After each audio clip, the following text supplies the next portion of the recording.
G'day, freedom fighters, and of course, all you freedom lovers out there. Yeah. How are we today? So, okay, Jan, how you going? So, I know I said George was going to be here on Friday, and he didn't, unfortunately, was unable to make it, but I'm pretty confident he's going to be here this time. I just had a bit of an SMS message with him, saying that he will be there. He'll be there. He's coming. He's coming.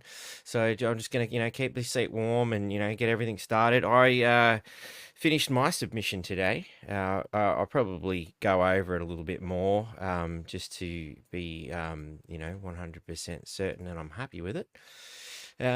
Just as I was stated on Friday. Actually, what's this? Create a row. I'll do that later.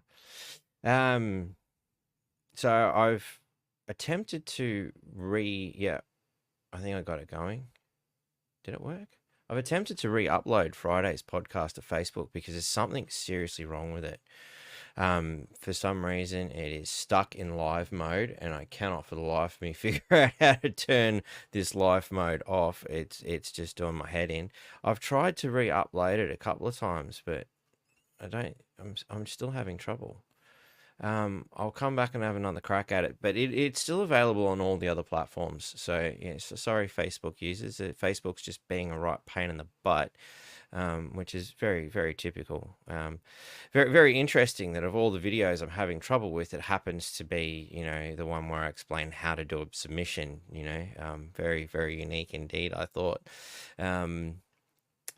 What can I say? What can I say? This is the world we live in today, isn't it? It's just everything's good when it works, but when it doesn't. G'day, Jake. How are you, mate? In God I trust. Awesome. I was just up in Townsville this morning. Hi from the Burdekin. G'day. In God I trust. How you going, mate? And Cherry's there as well. G'day, Robin. How you going? Zach, are you on the comments there, buddy? Yeah, so while we're waiting, I thought we'd have a quick look at what I kind of knocked up. And I'll make this available on my Telegram account too. So, and I've also posted a bunch of images up there that should help people who want to make a submission, by pointing out key elements of the legislation. This is my Telegram account that I've just punched into the comments right here now. Hopefully that doesn't look like it's going to Twitter though. G'day, Adrian. How you going? That reminds me, we've got Shit Stirrer spoons. They're available now. They're pretty awesome, and they make good drumsticks.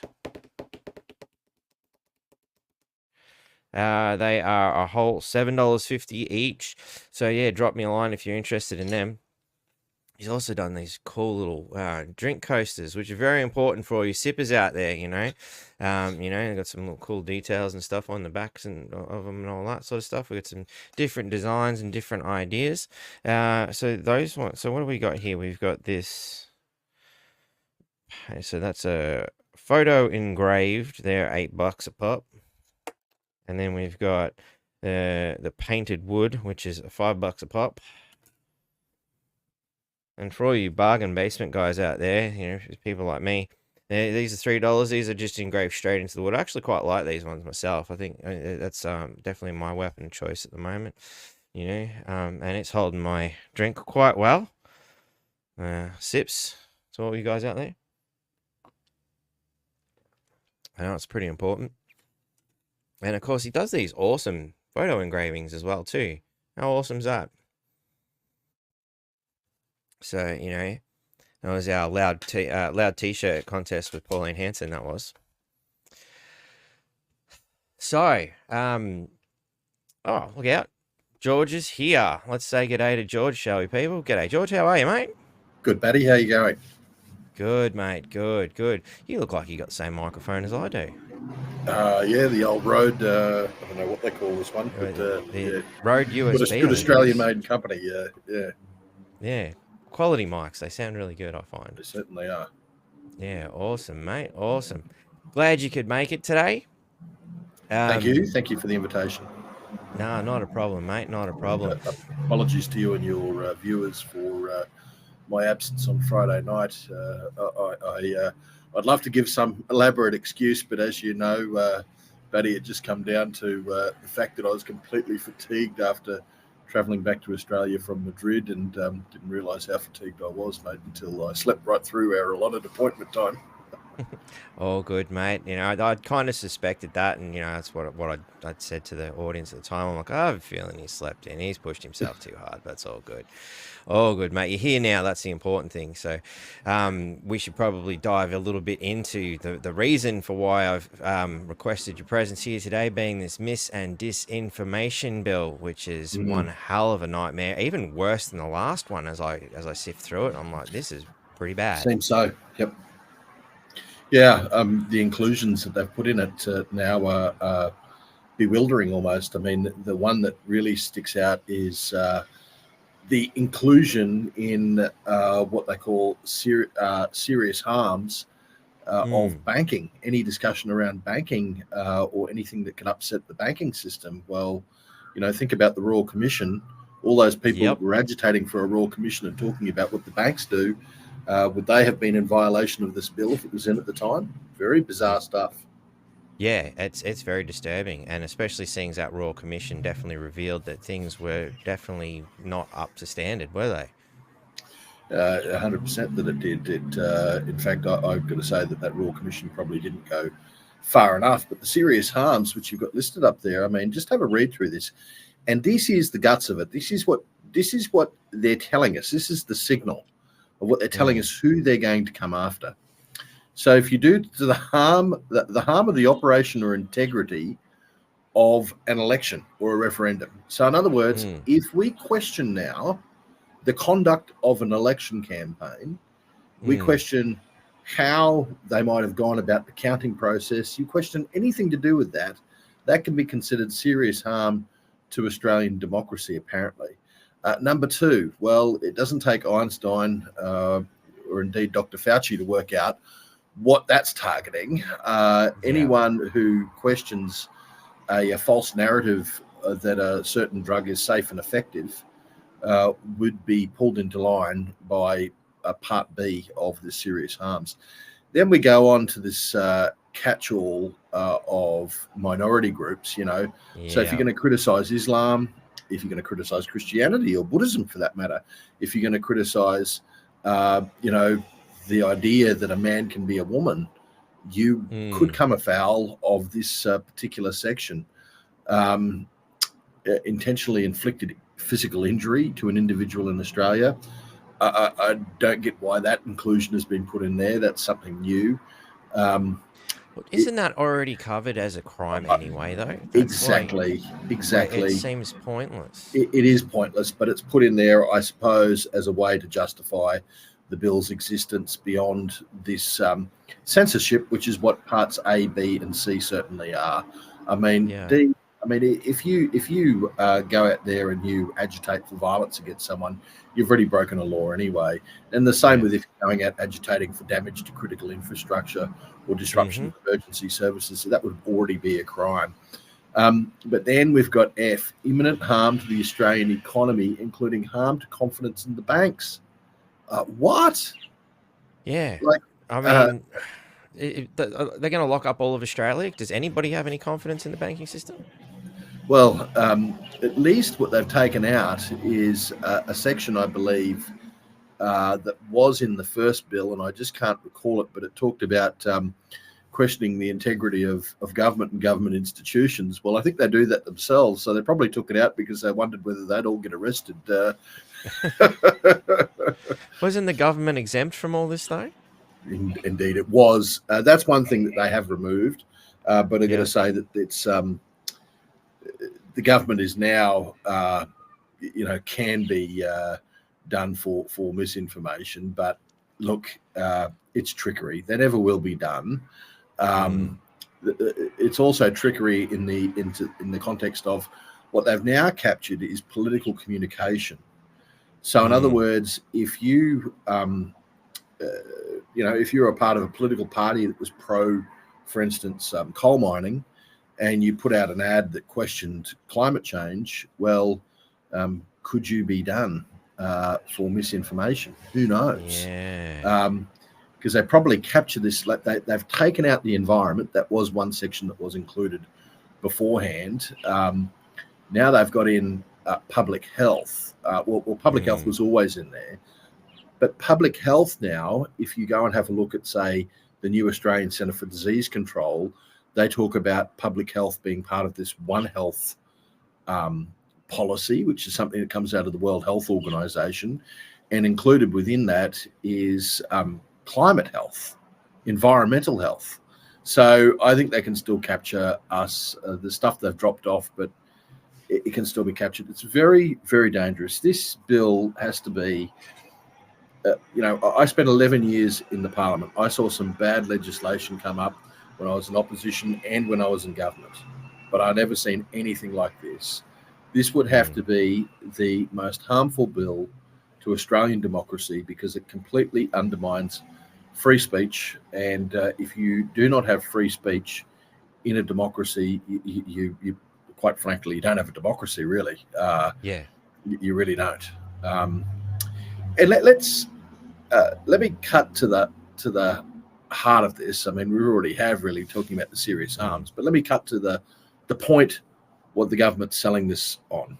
And they're selling it on what they've named it, combating misinformation and disinformation. So what is misinformation? So misinformation, taking it away from that sort of bureaucratic speak, is basically getting it wrong. Yeah. Disinformation is deliberately getting it wrong, telling a lie that you know to be a lie. Mm-hmm. Since when was it unlawful in public discourse to get something wrong? And I've got to tell you, since when was it lawful in public discourse to tell a lie? Because if that was the case, there'd be a lot of politicians arrested. But let's just stick to misinformation, because I think that's the main target that the government's going after, people that get it wrong and amplify, what they've got wrong online. Really, is that a problem, or can free speech solve this issue in and of itself? If you put something out there that's wrong, Batty, I might say, hey, Batty, that's wrong, and go out and put my own YouTube video up explaining to people why you got it wrong. So free speech can actually be the cure to this problem. But there is nothing unlawful about getting it wrong. Yeah. So my question is, what the hell is this really all about? And what it really is all about is control. They're not talking about people getting it wrong. They're talking about people that stray from the narrative, where they can get the fact checkers out there, or the people in the ACMA, the Australian Communications and Media Authority, to come out and issue this royal decree, this like papal decree that something is now verboten, that is false, that is now deemed misinformation or disinformation, and therefore it can't ever be said again, shared again, or appear again anywhere in an electronic form. That is what we are talking about here. Yep. I know that you probably got one thing to say, but I just want to jump in with a personal case example of this. So I work for the organisation Citizen Go. I'm the Australian director of Citizen Go. It's an outfit that's it's international, but it's also has local presence in different countries, and it dedicates itself to promoting and defending life, family, and freedom. So on the last TAC, freedom, we're pretty aggrieved at what happened with the pandemic. We're pretty aggrieved at the World Health Organization's pandemic treaty, and we're aggrieved at attempts to roll that pandemic treaty out in Australia. Now, I did my research and I found out the Australian CDC, which is still really it's in the formation stage. They actually don't know what their full powers are going to be. The government's going to give them their full powers sooner rather than later. And one of the things that they've mooted to government is, let's have the power of being what the World Health Organization calls a primary health emergency operations center, which is basically the point of call, the number one-stop shop that a nation has to enact and roll out all of the measures that are contained within the pandemic treaty. So I called it what it sounds like, a Trojan horse. A Trojan horse for the World Health Organization and the pandemic treaty. Some fact checker from the Australian Associated Press went on there, went to a bunch of academics, got their opinions, not facts, got opinions from them, Yep. came back, wrote a story, sent it off to Meta, and next thing we'd been blackmarked on Facebook for something that I could have forensically tore apart as actually being completely and utterly truthful, but it was deemed as false. So it's happened to me. It can happen to anyone else. And, you know, it's going to happen more and more as if this law is passed. Wholeheartedly agree, man. It's some very disturbing stuff, you know, particularly when you look at hang on. I'll just do it this way. What is content as well? So it captures everything. It's all encompassing. Yeah, like this it's very bad. What our discussion right now would fall under the remit of this bill. So, you know, what content means, you know, whether it's in the form of text, data, form of speech, music. Well, truth, I write music, you know, other sounds. So anything that's a sound, you know, or whether in form of visual images, animated or otherwise, you know, and I've done cartoons, which we've discussed before, and whether in any other form, just in case we missed something. It's great. It's crazy. And I mean, at the same time, they then say, and this is where the bill sort of seems to argue against itself, this is what content is defined as. And then to give a sop to the lefties and the academic crowd, they remove any form of art, academia, or parody. Now, this is where it's going to come unstuck because, for instance, you do cartoons. One Nation does cartoons, which often, you know, take the mickey out of government in some form, but there's a serious message that's portrayed in that. And whether or not they're going to come in and clobber down on say, Pauline Hanson's Please Explain cartoon, because contained amongst the parody is a serious message, and they might say that message is disinformation. And your commenter there, Rex Kite, says this is all coming from the UN. He is spot on. Whoever woke up in the morning and went, oh my goodness, you know what we're missing? A disinformation law or a misinformation law. Like, no one ever started setting their hair on fire in this country because of so-called misinformation, really, apart from the political elites. Where does this come from then if no one, and I guarantee you, there would not have been one ordinary person, and I'm not talking about, you know, activist groups like Get Up or whatever, there would not have been one ordinary person that would have ever approached their MP, phoned their MP, written to their MP or senator saying, I want a misinformation law. You know, so where has it come from? It's come from the United Nations. It's come from the World Economic Forum. It's come from the World Health Organization. You have a look in this pact for the future that the UN has just sort of declared that they're going to have, and it's contained in that, how we battle misinformation and so-called hate crimes. The World Health Organization talked about a pandemic of misinformation that they wanted to tackle through the pandemic treaty. It's one of the measures in that. And the World Economic Forum has been talking about this for years. So it is a globalist venture.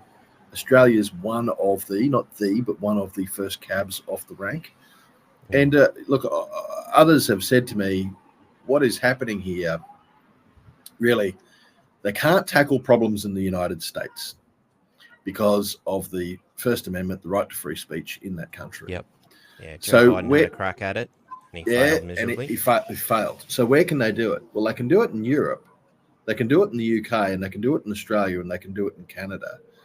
So they start, and I got to say, there's elements of what Donald Trump would call the deep state that are probably involved in pushing this as well, because they can't get it in their own country. They'll get it everywhere else in the world, basically forcing big tech that sits in Silicon Valley, who are already censorious for the most part, apart from Elon Musk and maybe Telegram, Gab, Getter, those sort of more free speech leaning social media platforms.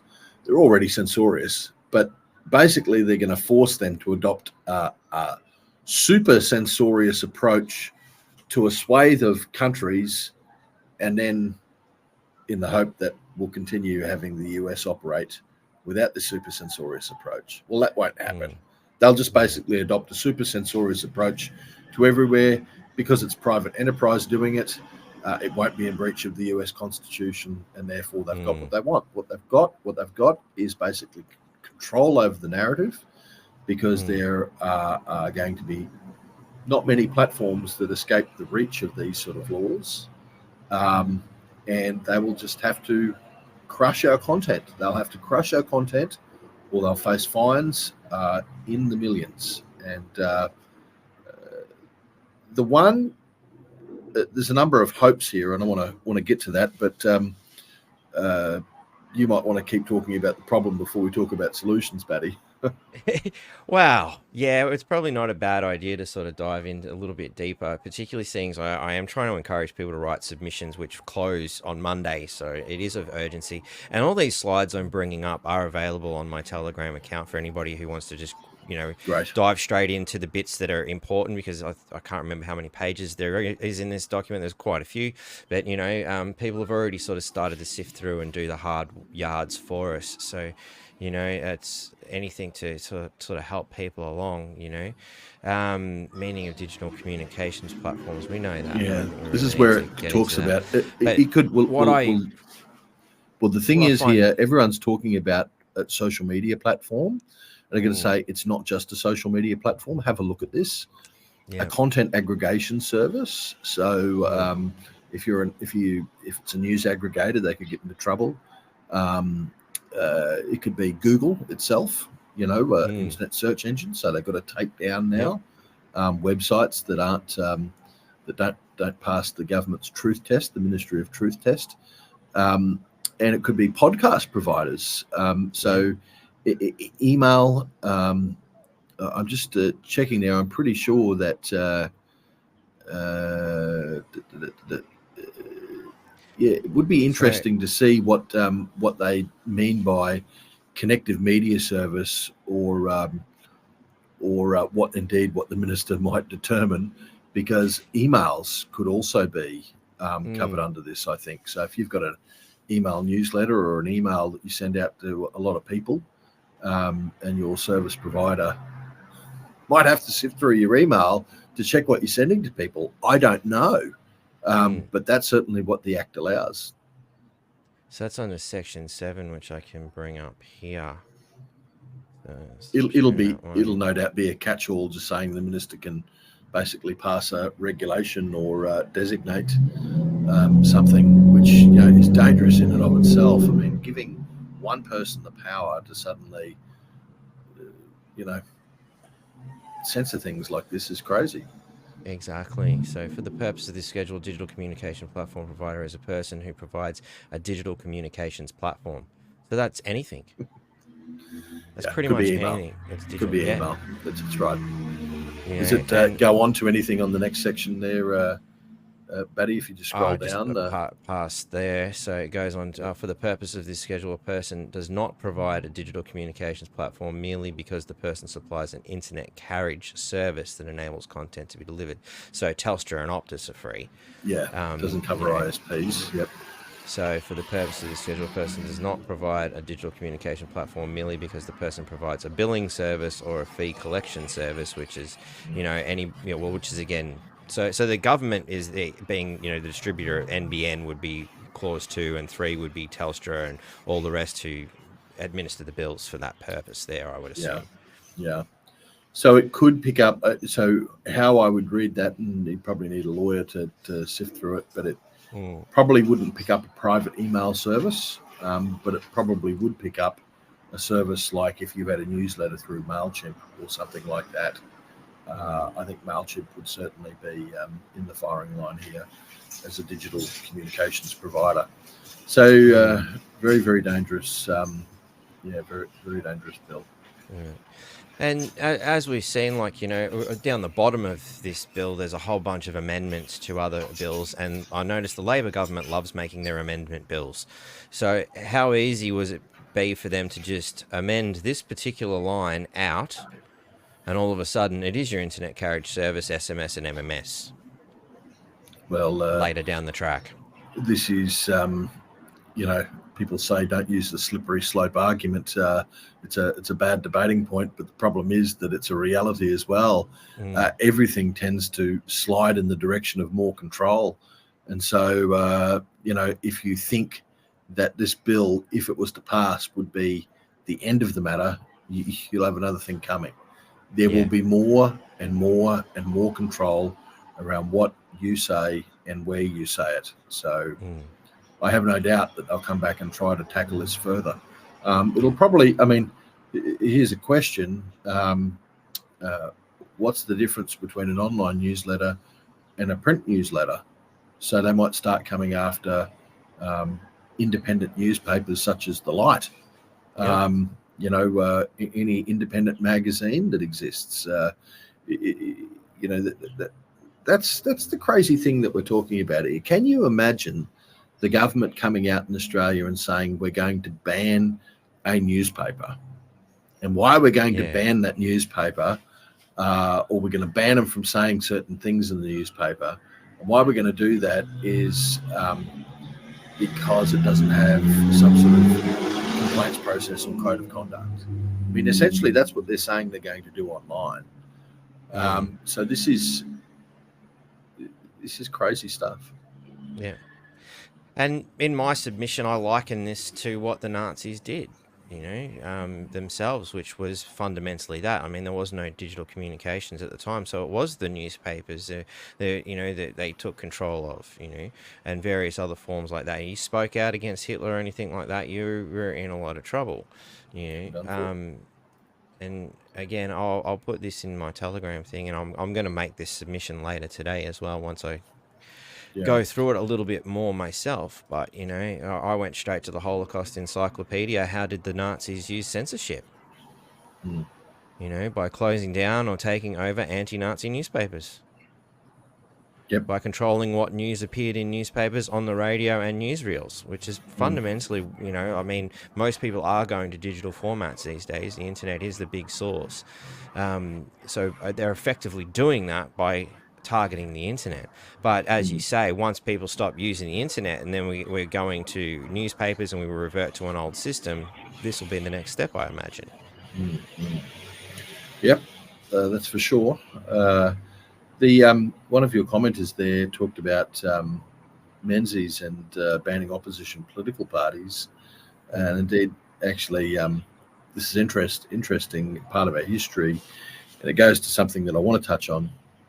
So Menzies tried to ban the Communist Party of Australia, and he did that through a referendum. And the reason he did it through a referendum is I think that they either had already been knocked back by the High Court, or there was pretty much the view that they would be knocked back by the High Court if they tried to ban a political party.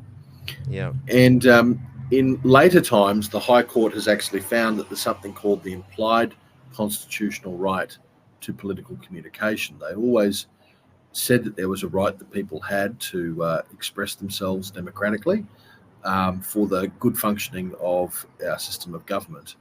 But later in the 90s, I think it was, that the High Court actually ruled that this was something that was embedded or implied within our Constitution. So it became a stronger protection. It's not, sadly, it's not an unfettered right to say whatever you want to say. There are some type terms, type criteria around this implied right that every citizen of Australia has. And those type terms actually go to what I said before. It's got to be about what we say being for the functioning of democracy and good government. So the question here is, does this bill infringe upon that implied constitutional right? And I think the answer is, without a doubt, yes. Particularly when you're talking about banning stuff around how elections are being held, or you're banning talk around the economy. And then you have to look to say, well, sometimes the courts allow laws because they say, well, is there another public good we're weighing it up against? And then they also look at something they call proportionality. Now, I'm not a lawyer, but proportionality basically means, is the remedy that you're applying to the problem really, is it like using a sledgehammer to kill a cockroach, or could you have done something like spray it? And Yeah. here's the thing: in democracy, in a free speech democracy, if you're saying something that's wrong, I can spray that cockroach with my speech. I can just Yeah. say, you're wrong, buddy, and here is why you're wrong, Yep. and tell people the reasons. It doesn't need the sledgehammer, and this bill is the sledgehammer. So I think there is a very good case, if they pass this bill, for it to be challenged in the High Court. And I've got to say that there's already been discussions in Citizen Go about that, if it does come to that. So it's not the end of the world just yet. There might be another recall should it come through. But yeah, that I had something that's just flooded out of my mind then, based on what you were saying. I just totally lost it. Talking about the implied right to political communication. I've gone blank. That's okay. You'll go blank all the time under this bill. Yeah, So yeah, that's it. That's it. They're just going to shut everything you want to say down, and I mean, we already see what's happening in England as a result. People are already being arrested in England for their social media posts. That's obviously where they really want to go. And that's what I wanted to say. Again, so bringing in the economy and all that. Making sure that you can't talk about that. That just seems like a wonderful way to cover up the horrible mess that our economy is in at the moment. Well, we won't fix it. We'll just stop people pointing out what a bad job we're doing. Yeah, exactly. This is true. If you want to talk about runaway inflation. The fact that we are probably headed sooner or later for a depression and also a crash in the housing market. And warning people about this and telling them that they should take their own measures to actually mitigate the hit could be seen as misinformation and disinformation. And I can't think of any other circumstance that it would how can free speech harm an economy? How can free speech actually harm anything, to be quite blunt with you? I mean, calling for violence against a person or calling for some terrorist action, of course that can trigger violence, and we outlaw that anyway. But how can simple discussion actually harm an economy, harm an election, harm democracy, harm the environment, or harm public health, or harm anything for that matter? It doesn't. But obviously the government is pushing the narrative that it does. So I know that a lot of people have been asking about how to do submissions to this. So let's probably talk about that.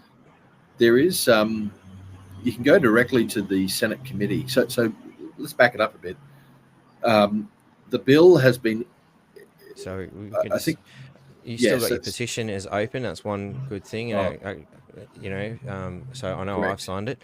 And a link for that is in the description of this too. And if you can't get it because you're on Twitter or something, just shoot me an email and I'm happy to send a link to you, or just go to the Citizens Go website. You should be able to find it. Update that one for a second, and I think we're now up to almost 19,000 by the last check. So I might just see cool. what Just give it what we're up refresh. to now. It's it probably is holding it in memory from earlier. Certainly taking. Oh no, 17. No, it's saying 17. Yeah. Okay, it might be almost 18 that I was thinking of, but it's easy. Savefreespeech.com.au takes you to that page. So just savefreespeech.com.au. But this is just a very simple way. You just click a button and you've put in your submission, basically. And there's some people that have said, look, we've this. Some of these form petitions, sometimes they don't register them all as submissions, but we're going to make sure, because Citizen Go is going to do an overarching submission, and we're going to include this within it, including all the names that go along with it. So we'll make sure that gets on the desk of this Senate inquiry. Just to back it up a bit, Matty, what they've done here is this bill was mooted, I think, in June, July last year. There was a whole heap of uproar about it at the time. It didn't enter the Parliament at that stage. They just put it out for public consultation. They got absolutely smashed with people complaining about the bill and the effects the bill would have. So they said they're going to take it back to the drawing board. It disappeared from view probably from about the end of August, start of September, something like that. And we thought it had just completely vanished. And then a year and a bit later, suddenly at about 9:30 at night, last Wednesday, I think it was a couple of Wednesdays ago now, not last Wednesday, a couple of Wednesdays ago now, they announced that the bill was coming back. They introduced it within 12 hours, the very next morning, into the Parliament, into the House of Representatives. And that's how quick that things have happened here. You know, there's been no other discussion around it. It's just like, well, we've made some changes and now we're bringing it back. The changes did not reflect any of the community criticisms. If you went and had a look at the criticisms, it's just like I said, I think it's made it worse. Yeah, it has indeed. But they've done the bidding of the banks by including the banks in there. That's very interesting. It's a big tell. And now the Senate has referred the bill to an inquiry. It's going to the Senate Legislation Committee on the Environment, Standing Committee on Environment and Communications. So the D-Day for submissions is the 30th of September. That's Monday. Tomorrow. And I'd probably say get it in by 5 p.m. because there is no time on it. I would assume Monday would mean right up till 11:59 p.m. But just to be on the safe side, you might want to make sure that it's in before 4:59 p.m. in case they pull that one on. But how quick has that submission process been for a bill of this nature? And the bizarre thing is, I've got insider information here from senators that I speak to regularly. The Labor Party didn't want the inquiry to even go on as long as what it is. So the submission process could have been done and over like a week ago now. And they wanted it to report back to the Senate like next month, as in sometime in October. They wanted a quick submission, couple of weeks, a quick inquiry, a couple of weeks, and bring it back. And the reason they want that is they want to keep it as far away from the election date as possible, which is next year. So a number of crossbenchers and the opposition were calling for this to be a very long inquiry that would go in depth into it and would go to, say, the first quarter of next year at least. But with the Greens, the Labor Party were able to get a compromise and have it November. I think November. It might be on the economics environment and communications website. I'll just bring that up, Paddy, on my computer, my phone here. And I'll give you the exact date for the closure of this. As in not just submissions, but when the inquiry actually has to report back to Parliament, 25th of November. So the 25th of November, that will report back to the Parliament. And, I don't have one of those photographic memories, mate, so I'm just going to tell you. It'd be nice to have that, wouldn't it? I'd love to have that. Never was gifted with it. So if 25th of November is the when this is coming back, basically we've got the 26th, 27th and 28th of November that are parliamentary sitting days. So the intention is to have this passed in law by the end of the year, because you remember it's in the House of Reps now. The House of Reps can and will pass it well before then. It'll be in the Senate.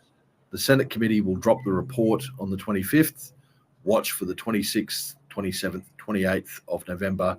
They will hope to have that bill passed our Parliament.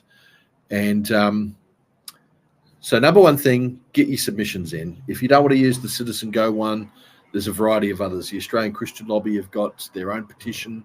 I think the Free Speech, has got Advance. Well. The Free Speech Union also has one up. So there's a range of different petitions that are going into the Senate, right, to Mm. flood them. And I don't care, sign them all, Yeah, flood them, I did. flood them. Yeah. Uh, No, that you, some you know, promising numbers from Advance, which is good. 51,000, not quite as many as you'd yeah, like, but and I love the way they chose AFL Grand Final weekend to do this shit too. yeah, Very that's right. clever, very clever. From the man who loves to change his AFL, what do you call it, scarf, every time he goes to a different town. Yeah, indeed. Um, so, what's next after we uh, go through the Senate submission? Well, we can't sort of stop the fight there. I got to tell you that the next fight, as I've alluded to already, is going to happen in the Senate when Mm, the bill pops out the other end of this inquiry, and then it's going to go to a vote. There are a mm, number of people who are crucial in this process now. The people who I'm talking about are the crossbenchers. Now, we've got 30 people in the Liberal and National parties who have declared that they are against this bill, and that's a yeah, good thing. very They good. might have been late to the party, but they've declared they're against it, and Yeah, I ain't going to criticise them for that. The the Then we've got Jared Rennick, who's left the coalition. Uh, mm-hmm. he is against it. We've got obviously One Nation. They're against it, and we've got Ralph Babbitt from the United Yeah, Australia Party who's against it. So that's with Malcolm Roberts and Pauline Hanson in One Nation. That brings it to 34 against from the numbers that I see. Um, is that enough? no, it's not enough. So this is the problem. There are 76 members of Parliament. We need Mm, 38 to knock it, 39 to absolutely, kill it.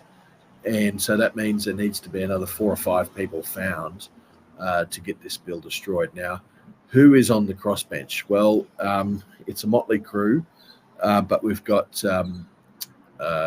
Jackie Lambie, of course. I don't know that we'd have luck there, but we never know. You got David Pocock; he also leans left.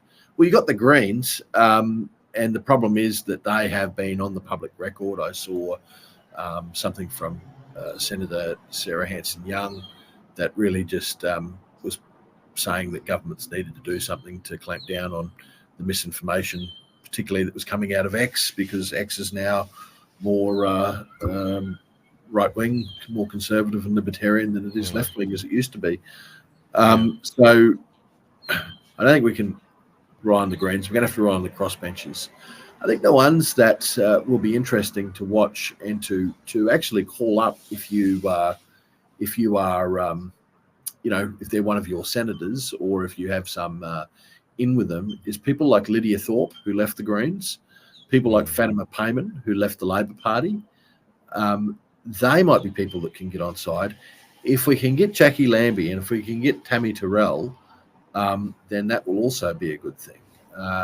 So that it's not done and dusted. There is still the possibility that, and this is one of your viewers here, Catherine, actually talks about Fatima Payman saying mm, that to outlaw a big chunk of her beliefs.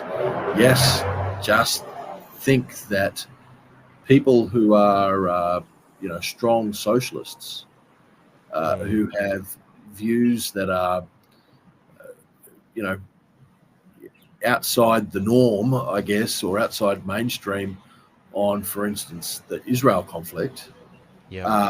then they might actually be pulled up under these censorship laws as well. So, It certainly occurred to me when I looked through, the race and religion component of that too.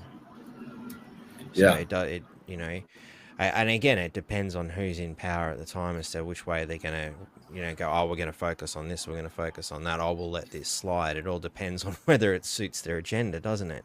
mm, I had to So, just laugh at that comment by Jake Sawyer there. If Jackie Lambie oh, says yeah. that, we'll be done. Look, I Scary think that stuff. anyone can be reasoned with. It's just the manner in which you ask them. So look, it's going to be a hard ask. So look, let's just play the pessimist for a second. The Senate inquiry doesn't do anything. The Senate votes for it. We've got it enacted into law. Our next thing is to pressure then the Liberal and National parties. should they come to office after the next election, which is actually looking more and more like they will. I can't see how the government is going to get re-elected at this point. But if they do, the language that they're speaking about the bill right now is that strong that I don't know how they're going to not be able to take a policy into the election of repealing that bill. The danger is obviously they get into office and don't have control of the Senate and can't repeal it. But we need to push them to adopt a policy of repealing the bill. And finally, there's the legal challenge that I said could also come into effect because, I just look at it, and every which way you look at it, the bill, to me, breaches our implied constitutional right to political communication. So, there's a myriad of options. We're not out of options. It's not head for the hills yet. There's still a lot that we can do. Yeah. Unfortunately, particularly if we're taking something to the High Court, it could take years before it's resolved. Unfortunately, it could. The other thing is that Elon Musk could just give the finger to the Australian government. He could withdraw all of his assets and employees from Australia, just like he's done in Brazil. Yeah. And just say, we're not changing and we're not paying any fines. We are not part of your jurisdiction. Now, there is no way, shape or form that an American company will actually be subject to Australian fines if they don't have any footprint in Australia. And, we can then keep on having fun on X and keep on telling the truth on X. And look, if they... what could they do to him? What could they do? What could they do to us? They could do what Brazil did and say, well, we're now going to outlaw X in Australia and put in some blanket ban on X's reach into Australia. But all you need to do is have a VPN to get around that. And then what did Brazil do when that happened? Well, they set up a $9,000 fine for the use of VPN to get around, this ban on X. Well, if we get to that stage, the mask has to be well and truly off. We are in communist China territory if we're at that point where we're banning people from using VPNs to get around what government has censored. We are well and truly in red China territory. Definitely. No doubt about it, mate. No doubt about it. It's Well, let's hope what do you think the chances of these submissions actually having an effect are? Or I mean, mate, we're pissing in the wind, are we? No, we're not. We're not pissing in the wind. I think that it could do something for these crossbenchers, and it could also do something for the Greens. Of course, it's not going to change the government's view.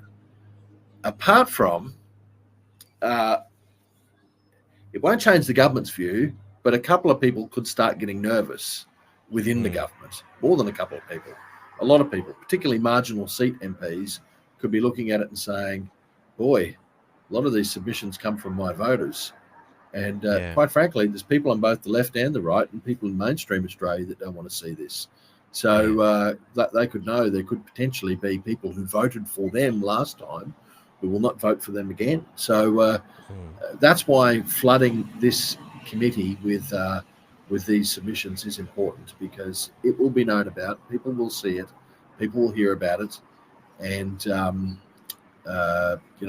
it's got to start making some people nervous if there's a huge number. I heard, and I hope I'm right, I heard from someone in another group that is pushing petitions pushing submissions to the Senate inquiry, that there's something like overall 200 submissions an hour going in to this inquiry. Now, I can't fact check that, but if that's even remotely true, that is going to be a mammoth response. It's going to be more responses probably than any inquiry since the carbon tax. Wow, awesome. And I know a few people have mentioned, asked me to go through again how to make a submission. So I will do that towards the end as well for people. I'll show you how to do it again. And of course, my submission will be available on Twitter if people want to, or not Twitter, sorry, on Telegram. If people want to grab some content from there to use for their own purposes, that's more than happy to share it. So yeah, we'll definitely make as many people to get onto that as possible. I think is definitely what we can do for now, and the rest of it's hope for the best, I guess. So I think we've covered the misinformation, disinformation bill pretty well. I might dive into a few other little elements if you don't mind, mate. Like Go for it. you ran for council recently. Um, you were successful, correct? You got in. Yeah, and whenever I start having to talk about council, I've already got a lack of free speech in this country because I actually have to preface it with that I am not speaking on behalf of Mackay Regional Council when I talk Yeah. about this. But yes, I did put my hand up for local government, and I was elected to Mackay Regional Council in March this year. So how are you finding that after being, obviously in the federal jurisdiction of Dawson there, which was my, area as well. So I was Yeah. never realised what a top bloke you were until the recent years and all this. You chose the right side of history, man. So yeah, no, it was really really good to see that you were standing for our rights and stuff during that period. We won't talk too much about because we're on YouTube, but how are Yeah. you finding the contrast from council from federal government to local government? Um, Look, actually, quick background. I mean, I was approached by a number of people to run as part of a team with a mayoral candidate who unfortunately wasn't elected. But anyway, four people from his team, which includes myself, were elected to the council. So we found ourselves in that sort of strange position where we were not in the minority, not in the majority. Um, uh, Actually, we're the biggest team elected to the council. The mayor was from the other team, and he has two of his councillors on there, and the rest were independents. So a lot of them sitting councillors. So it's a bit of a mishmash, and it's but look, I think that look, it's very different to federal government. I can't even begin to make correlations. Party politics obviously doesn't come into it that much, and thank goodness for that. Uh, on the downside, I had experience with local government before. I'm no stranger to it. I was a local government councillor on Mackay Regional Council when it first came to existence, and I was one of the final councillors on the Mackay City Council before it went out of existence. So I sort of know the ropes in local governments, although there's been a few changes between when I last served and now. The worst thing about local government is personality politics. And, I won't talk about Mackay Regional Council because I can't. I'll just talk in Yeah, general. That uh, Personality politics has to be the worst form of politics because it's personal. yeah, And I don't think there's any place for it. We should come to the table with our different ideas, debate the ideas, and get it done. But when it starts becoming about the person, I think that it's very bad. I think that your situation up in Townsville there is very bad for that reason. That yes, very. no matter what you might think about what the mayor said or did, the fact that personality politics is coming into play is just disgusting, and Mm. it really does need to be pulled up. Yeah, well, it led to this, because I had Troy on this podcast when he made the assertion about his military record being 5 years, which was an unfortunate circumstance, and he hasn't come back since, unfortunately, due to what's going on. Um, and then the Townsville Bulletin continuously watched, and I may have, thrown a couple of bits of bait with some fishing lines on there, and they happened to take it. you know, where I had a, you know, I just keep calling it Troy Thompson something or other because I knew they were watching. You know, it's pretty obvious that they were watching, especially once, you know, my face was all over television from, you know, North Queensland to Victoria. You know, I had people calling me from all around going, "You're on TV again." I'm like, "Oh shit, what did I do this time?" You know, um, but it was very fascinating, and I had an indigenous fellow who just hides his identity come on called Blackboard, which you'll probably see. I am Blackboard is, you know, an homage to that whole scenario where the Townsville Bulletin obviously got something from Facebook where somebody thought that Blackboard was Troy Thompson, which it most certainly is not, and I'll happily take a lie detector test on that one. And then there was this bloody idiot at Channel 10 who did a 3-minute piece on how it was Troy Thompson, even comparing the voices that they attempted to undo, very badly, might I add. And it sounded nothing like Troy. Like the evidence he put forth was utter garbage. I can't believe it even passed, you know, their scrutineering process at Channel 10. Like they were just Mainstream that media, out mate. to make a go of him that they'd take anything, and they made a complete fool of themselves. My views went up. People were stopping me in the street to say, "Well done." I believe their attack on me was an attempt to try and have the opposite effect, but no, it was actually really good for me. And again, in this where free speech, go ahead. I want them to continue to make stupid mistakes like that. It's been really good for me. You know, it's been very good for the channel, and it was a wonderful expose on how stupid they are at their jobs. You know, Yeah, well, so. nothing surprises me when it comes to the mainstream media these Mm. days, mate. Oh yeah, they're bad. You know, as you know, I've worked for them. You know, and I've seen the inside of their bias and how much they purposely target specific people because they themselves don't like them. You know, Yeah, that's their own personality coming through in the scenario, which is really bad. and look, As I said in the email. I'm not a Townsvillian, but I know that probably a few of your viewers might be. But you know, this is not up to the media. This is not up to the state government.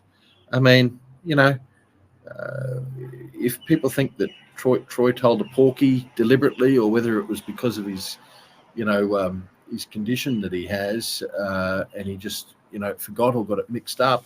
I mean, we all Mm. forget and get things mixed up from time to time. Who knows? Who knows? But you Mm. know what? Whether Troy, that actually to me doesn't matter. It's what he's going to do now in council that matters. Yeah. And if he does a crap job, um, or if he does a mediocre job, or even an okay job, and the fact is people go, well, you know what? I still remember that he lied, so I'm going to vote him out next time.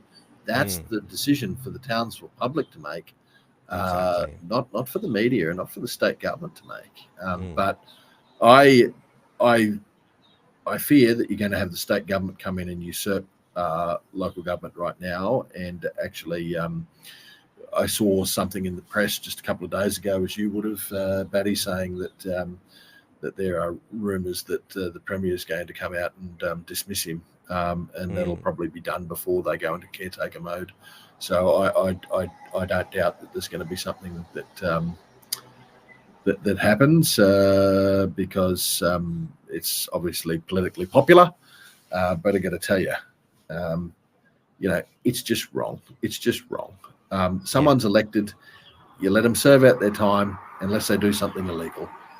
If you're Yeah. going to say that telling saying something that's not right, whether it was deliberate or not, if that's a crime that causes people to be dismissed from office, then we should have no federal or state parliamentarians in office, basically.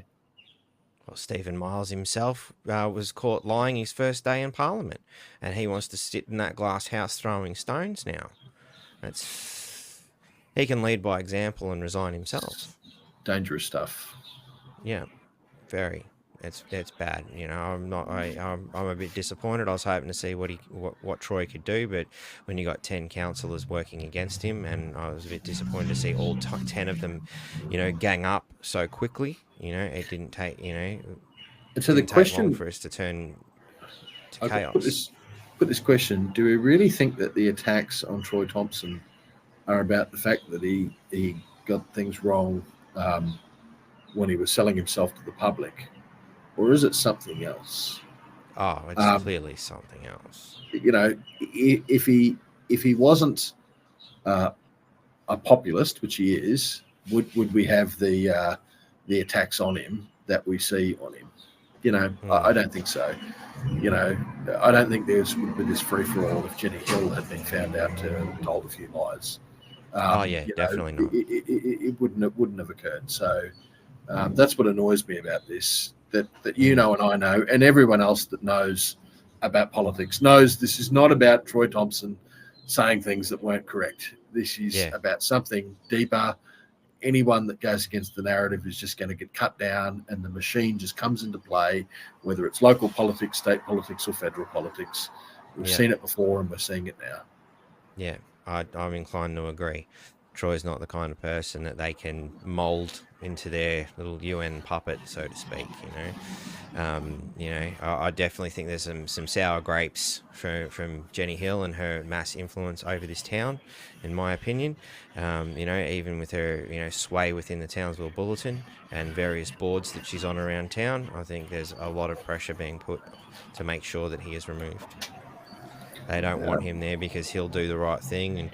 And, well, it's my opinion. I reckon he'll do the right thing given the chance. Again, this whole parking meter fiasco, we can see that came down from, the Team Jenny Hill mob. And all we need now is just one of the 6 councillors who voted for it to change their mind, to remove these parking meters that nobody wants. Again, Anne Marie Greeny keeps saying things like, oh, we had public consultation, we talked to the businesses, but that doesn't seem to be the case. Why isn't there a big public scrutiny about her misconduct with the truth? Good Questions to question. be I, asked. I don't know. All I know is that the local government code of conduct now talks about, and this doesn't apply to when you're a candidate, it only applies to when Mm, you are a councillor, mind you. yeah. The code of conduct says that the public must be dealt with in an honest fashion, and other Mm, councillors as well. And so councillors have to hold themselves to that standard.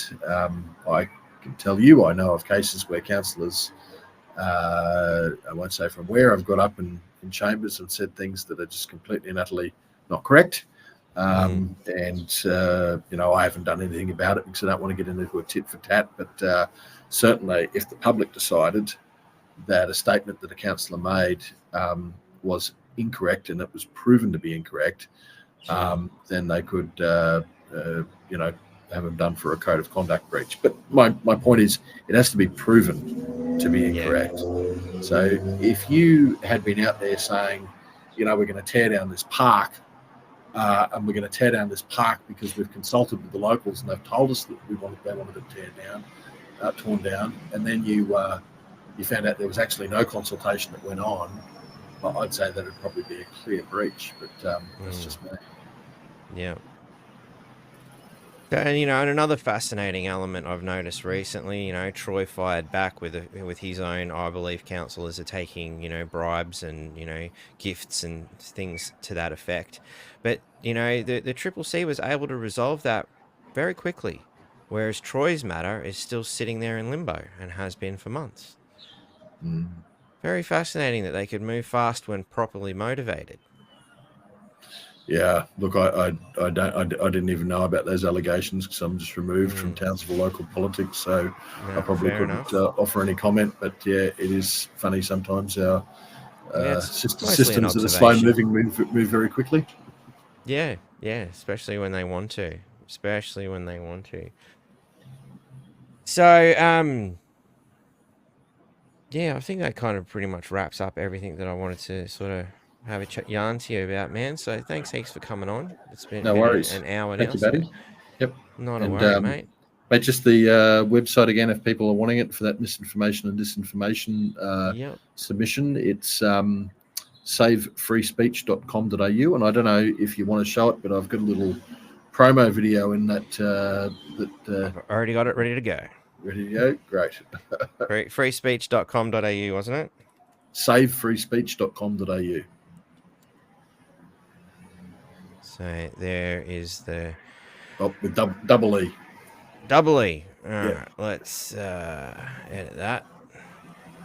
Double E. I'll learn to spell one day, I swear.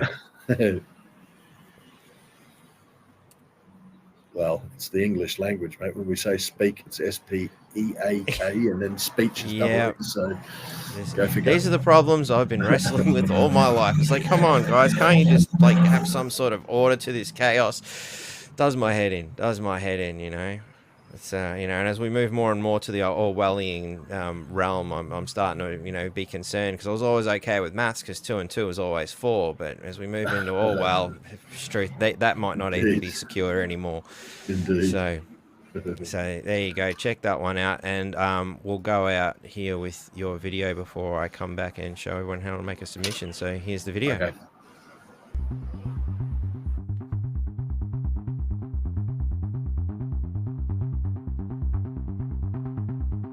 Online free speech could soon become a thing of the past if the Albanese Labor government's Combating Misinformation and Disinformation Bill becomes law. Under this draft law, the government seeks the power to decide what is and what isn't the truth, and the ability to censor online commentary that they claim is harmful to society, to health, to the environment, to the economy, or to special minority groups. But how do they decide what's harmful and what's not? How can tweets or posts actually be harmful to society, health, the environment, the economy, or anyone for that matter? And how do they decide what's the truth and what's not? Make no mistake, this proposed law is the greatest threat to free speech that Australia has ever seen. You need to speak up now to stop it, or you might never be able to speak up again. Go to www.savefreespeech.com.au to sign Citizen Go's petition against this law and tell the government to get its hands off our online free speech. Authorised by George Christensen, Mackay, Queensland, Australia.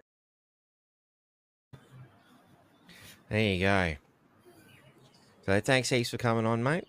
Much Thank you. appreciated. I'll let you go about the rest of your day. And yeah, if you've got anything that pops up in the future you'd like to share with us, more than happy to have you again. Thanks very much, buddy. No worries. You have a good one, buddy. And I will Yes. teach the rest of you guys how we do this again. See you, ladies and There, gentlemen. mate. All right. So, how do we do the submission? Right. So, first things first, we can go to my Telegram account, and you should be able to find the link there. Let's make sure I've got it there. Yep. So you'll find, you got to scroll up a little bit. I think I posted it earlier, but I will post it again. So the link to my Telegram. So if you've got Telegram, I think Telegram is a good way to do this. I think it's a very easy way for me to share, files and things with you guys. It's a much quicker way than, doing, I mean, obviously you can do it on Facebook and things like that, but this is just quick and easy. I put it up and you guys just go and have a look and you can find it. You should be able to just search North Queensland Freedom Network and find me. So anyway, so if you go there and you click on the link, it will open up the page, which I'm going to bring up over here. Paste and go. Let's come back to this one and add to the stage. So when you click the link, it will open up this page. If you're interested in having a look at the bill, it is available here. You click on it and voila, here is the bill, and this is what George and I were just using previously, and where I've taken screenshots from. But have your links anyway. Awesome, cool. Thanks, Adrian. And of course, if you don't have Telegram or don't want it, honestly, I quite like Telegram. It's very handy. It's even good for doing video chats with friends and rellos and whatnot too. It's a pretty handy little app.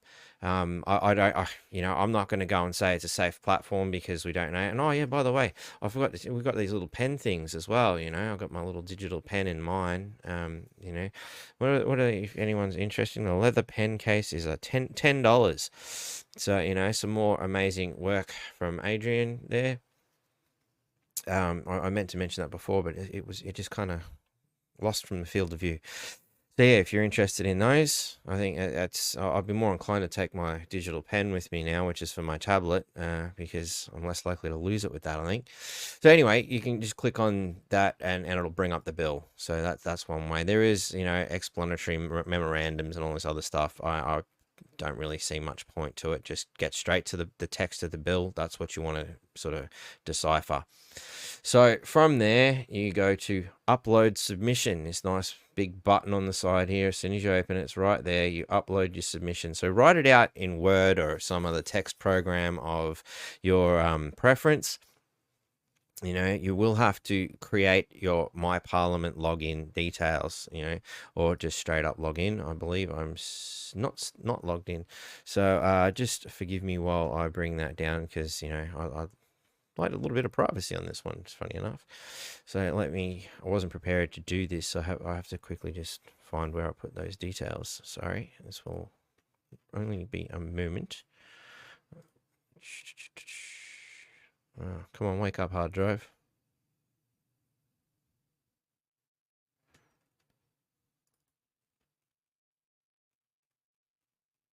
What did I put it under again? There it is.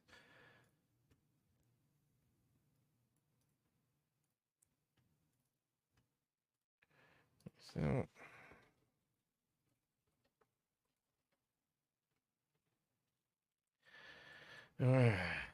not even typing very well today.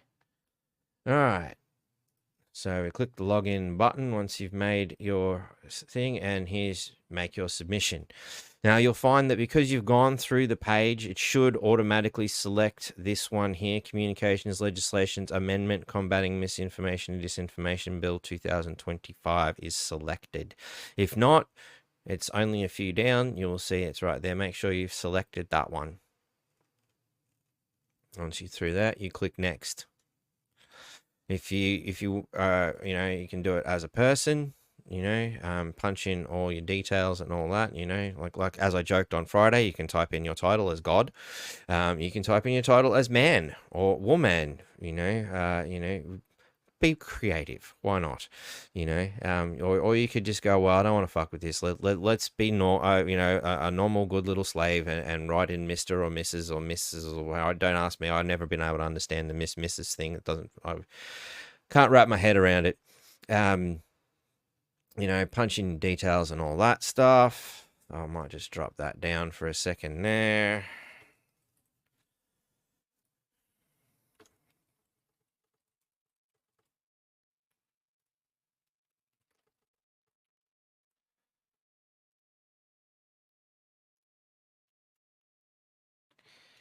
You know, and again, you know, for those who might say something like, oh, I don't want to give them my details. Look, they're the government. They've got your fucking details. And the important thing about punching in your address and your postcode and things like that, as George was saying, that's when, you know, the other politicians are going to go, holy shit, look how many people were in my electorate that just said, fuck this shit. We can't support this.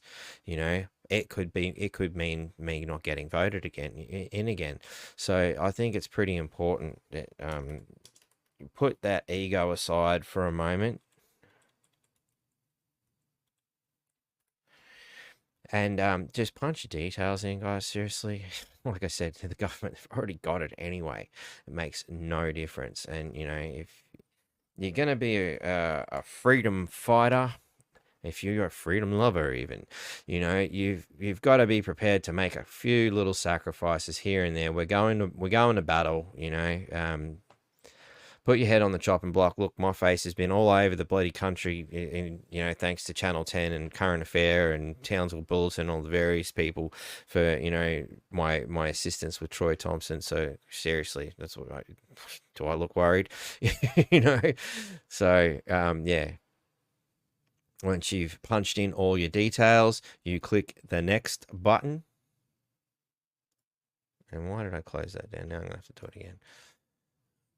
Yeah, once you've clicked the next button, it will take you to this make a submission. You know, first one, it's just confirming that you have selected the correct bill that you are after. You know, 2, your submission details are done. 3, privacy, you know, and it tells you apparently we're all private, you know, your contacts will not be published. You know, so don't worry about punching in your details. Like, they should be protecting them as much as the government can protect anything, and will be removed by the secretariat or secretary or whatever. If you are submitting your document on behalf of an organization, only the organization name will be published. So by all means, you could probably submit the same thing as yourself as an organization or both. Would you like to request that your name and document be published? So you can have your name and stuff published. I'll be clicking that because I don't give a shit. Your name be kept private, but your document published, or your name and document or part of your document be accepted on a confidential basis and not published on the inquiry page. Personally, like I've said a few times, we are the light fighters. We exist in the light, and I can, attest that because I've got this bright one shining right in my face right now, so you can see me. We're in the light. I'm in the limelight, perhaps, but I honestly think it's the only way we're going to conduct ourselves. We can't be hiding around in the shadows, lurking around like the enemy are, like the bad guys are the ones in the dark. They're the ones hiding in the shadows. We're the ones running around with a torch trying to shine lights on this shit. So, that's the way I look at it. You can tell me I'm a dickhead if you like. Go for your life. We wouldn't be the first. You probably won't be the last. Sips.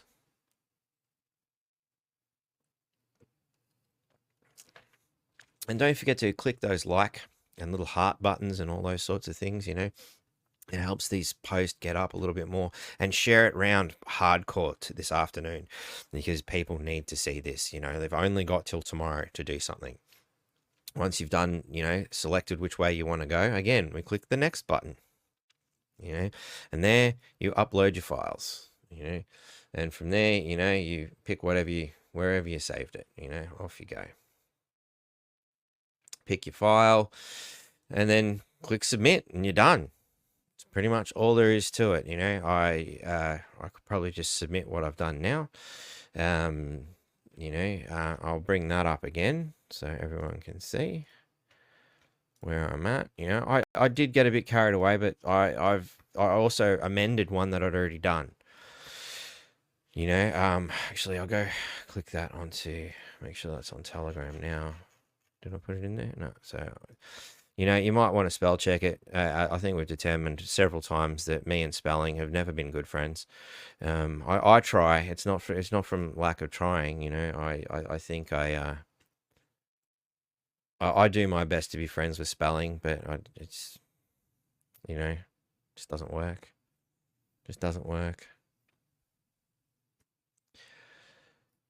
So yeah, that this document that I've written is now also available on Telegram. Go nuts, and you can find the links to these web pages that I've used. So, and as I was saying on Friday, when I first, this is mostly what was written the last time, from last year's submission, and yeah, people actually called me up and said, "Was that yours?" I'm like, "Yeah, that's me." So it obviously turned a few heads.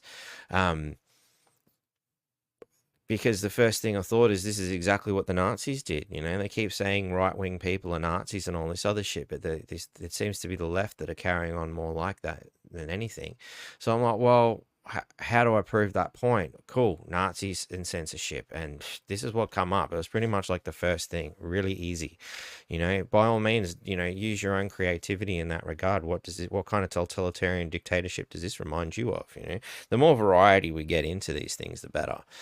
So, but I just went with the obvious, and I grabbed a screenshot, and you pretty much just got to right click on most browsers, and in Firefox, if you right click, it's a very short menu, and right in the middle is take a screenshot.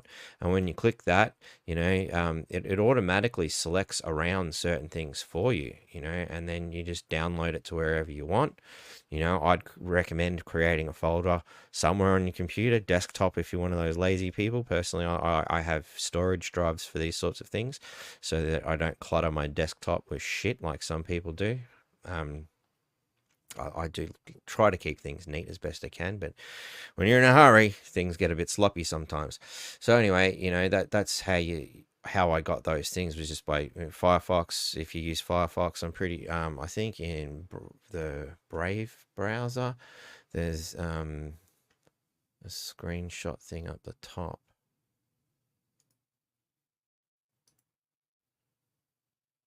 I don't know, find it again. It usually comes up there.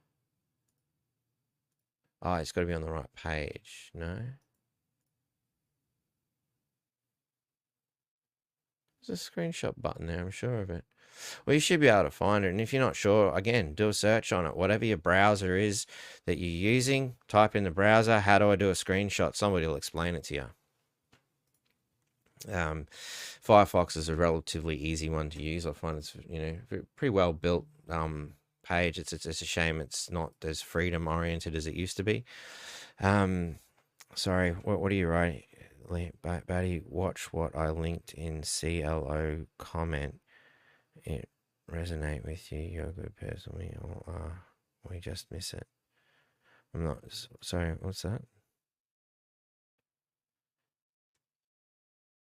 As in, so on the Cafe Locked Out page, is that what you're saying? Sorry, I'm not sure.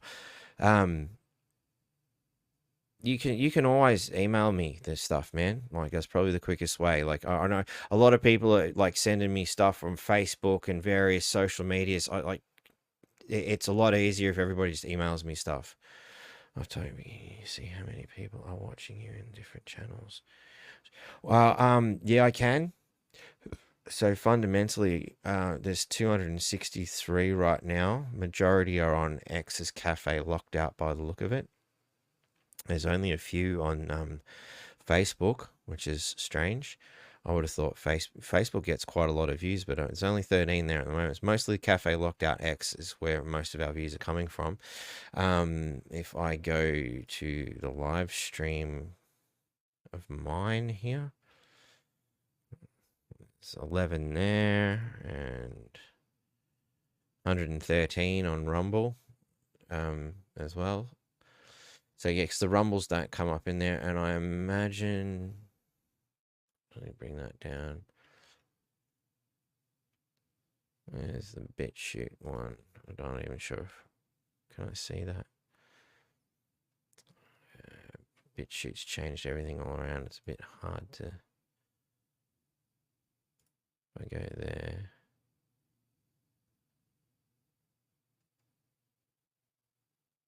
And another 14 people on BitChute. So not many people are on BitChute these days, probably because I wasn't live streaming to it for a year, but now it's, hopefully it'll start to pick up again.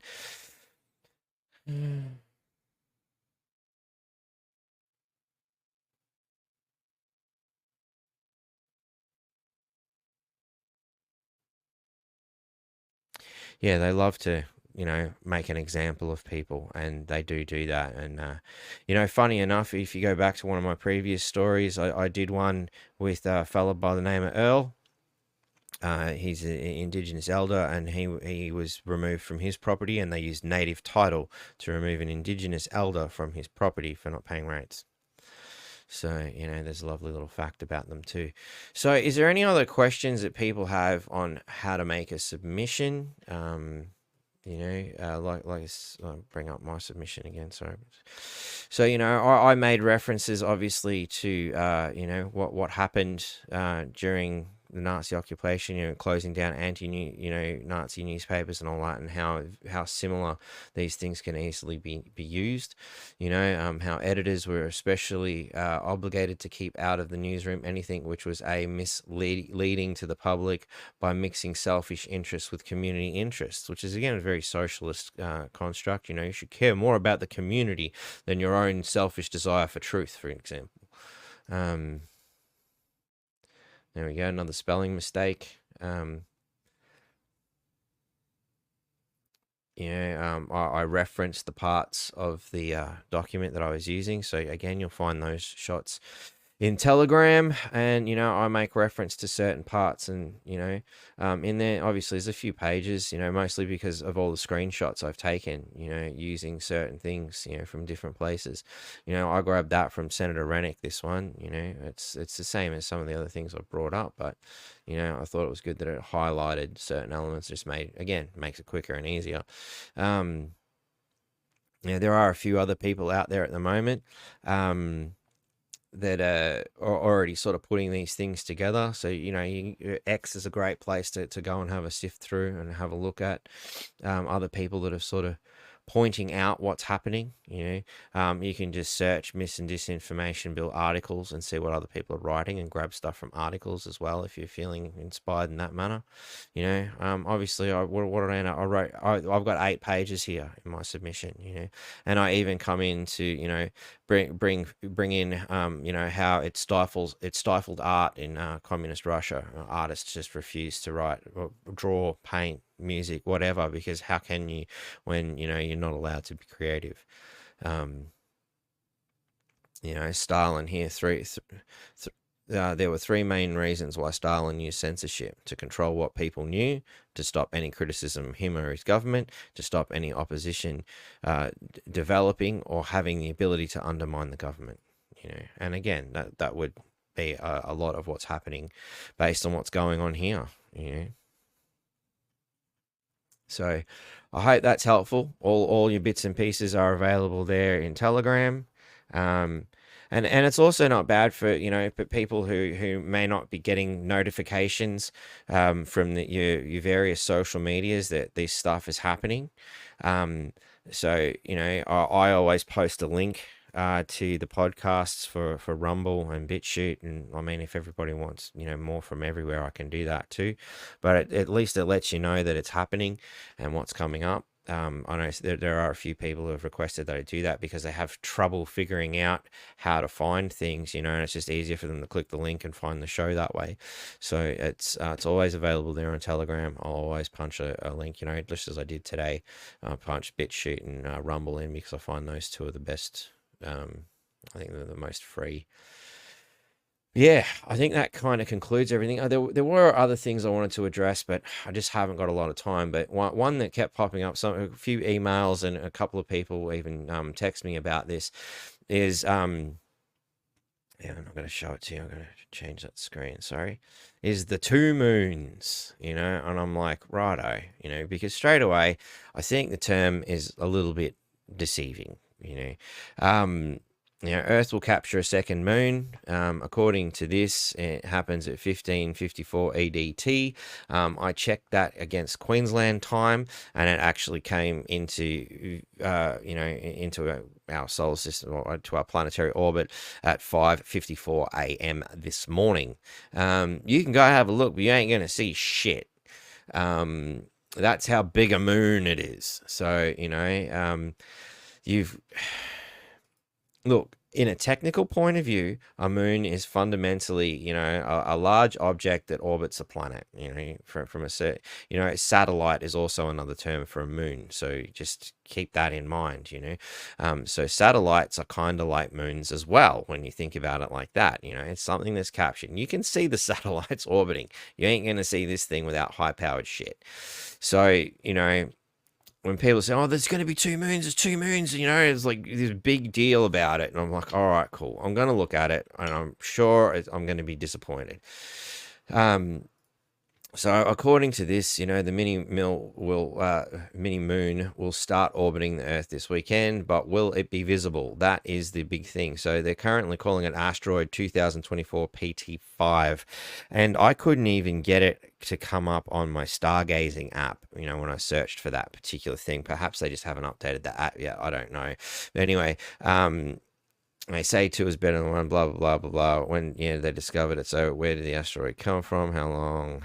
How can I see it? Unfortunately, because 2024 PT5 is so small, you will not be able to see it with the naked eye or even amateur equipment. So going down to fucking National Geographic shop and picking up a $300 fucking telescope is not going to help either.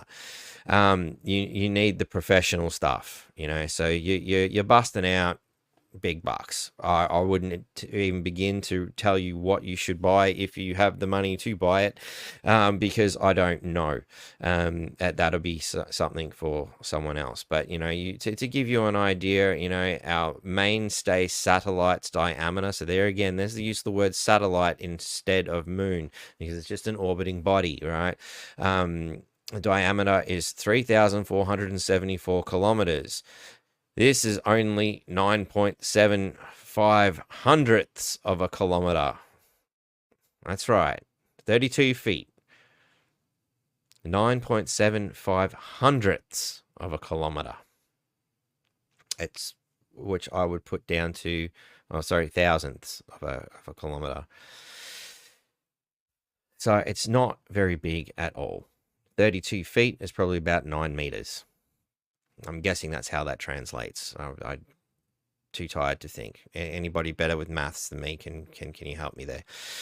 There's a clear winner in size, definitely. So you're looking for a needle in a haystack out there. So I don't see the big deal. Honestly, I think calling it "we're gonna have 2 moons" is clickbait. It's you'd have to wonder. Apparently this shit happens all the time. Although it sounds like science fiction, this has all happened before. In fact, it's not even a rare occurrence. There you go.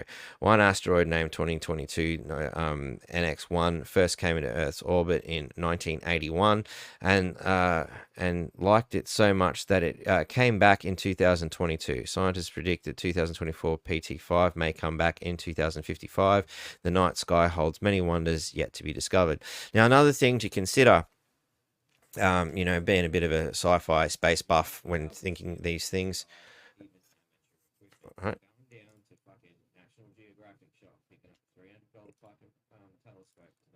Where is that coming from?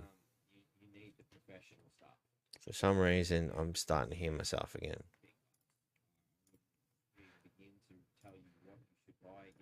There it is. Right, cool. Thank you. All right, nothing like hearing echoes of the past. So, being a bit of a fascinated by this sort of stuff, I remember I once seen a map of, asteroids and space debris and all that shit. When you see how much crap is out there floating around us, you're like, how the fuck did we not get hit? Answer's pretty simple. Fundamentally, that it all moves in the same orbit as us. So there's like this huge friggin' cloud of shit that follows us in the orbit, in our orbit around the sun. So yeah, I wouldn't stress too much about it. For the most part, the moon generally, our larger moon, not this second one, generally acts as a kind of a barrier as it circles around the outside of our orbit. For the most part, it does come in obviously new moon and all that sort of stuff, but just the way it moves and stuff, it creates this really cool little spiral pattern around the orbiting track of the planet. Something to look up on. I think you can find it on. I found it on a NASA website a long time ago, so maybe still there. But it makes a very interesting pattern anyway, especially for those like your little spirographs and all that sort of shit. So anyway, I hope that clears up the whole second moon thing too, because there's just so many people jumping on about it. I'm like, all right, cool, I better talk about that one. I might have a quick look, see what Tracy sent me, because she always sends me some cool stuff that you guys might want to have a look at too.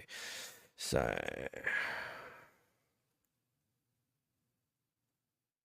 wow, I think we better do that one. Copy link. Let's have a look. Paste and go.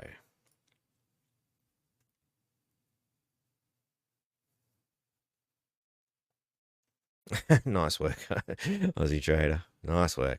Better put some extra dextrose in that, eh?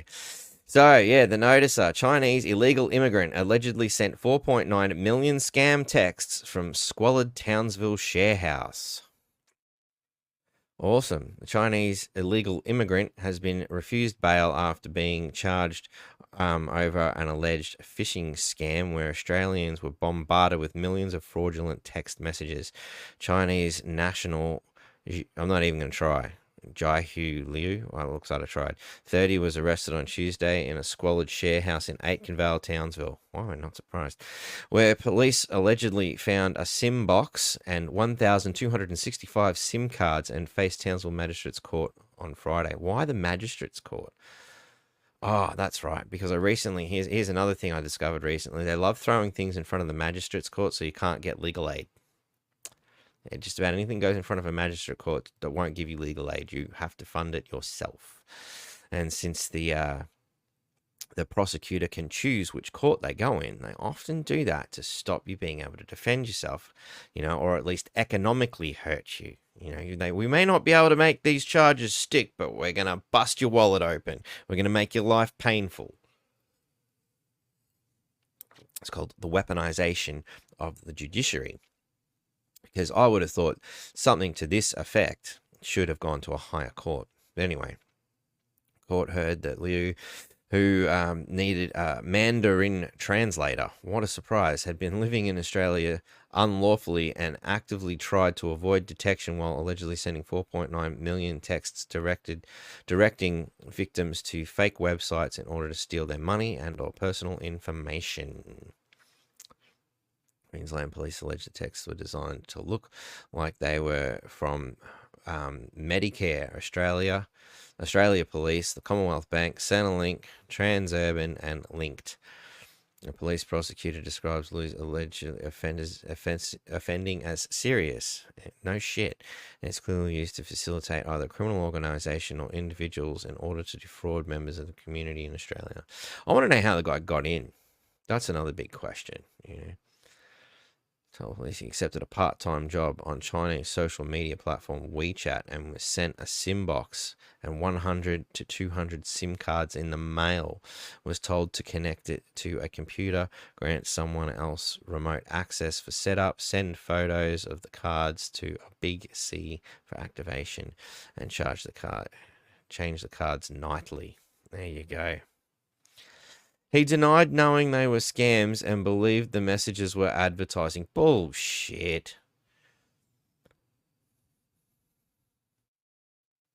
I do not believe that for a second. The guy's sitting here in this country illegally to make money off Australian citizens. It's that simple. Yep. I think we need to... I don't want to make an example out of people making a podcast with mis and disinformation. Make an example out of this guy as far as I'm concerned. That's dodgy as all hell, hey? So, yeah, other interesting things we discovered recently. You can find... Let's just go copy link. Here's one for some homework for you guys. Have a look at a video that was sent to me regarding Bob Hawke being a spy. Very interesting concept. Very interesting concept. So, and again, you can just do a quick Google search. Bob Hawke and what was Bob Hawke a spy? Go and have a look. There's something interesting for you to suss out. Women in pelvic mesh class action still waiting for payouts. What?